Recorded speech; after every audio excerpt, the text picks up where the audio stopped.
Hello guys, আসসালামু আলাইকুম। আজকে আনায়া বাবু একটি অন্যরকম একটি ব্লগ নিয়ে আসছে। আজকে হলো ইটিং শো করবে আনা বাবু। তো আনায়া বাবু আপনাদের সবাইকে আজকে খেয়ে দেখাবে। আনা বাবু, তুমি শুরু করো। তোমরা এখানে কি কি নিয়েছো?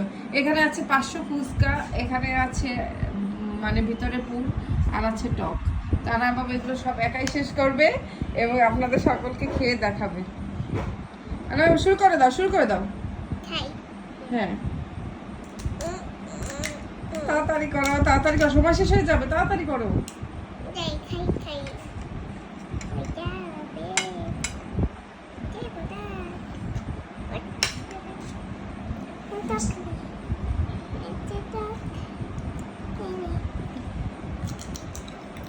কেমন লাগছে খেতে? কেমন? ইয়ামি? খেয়ে ভালো।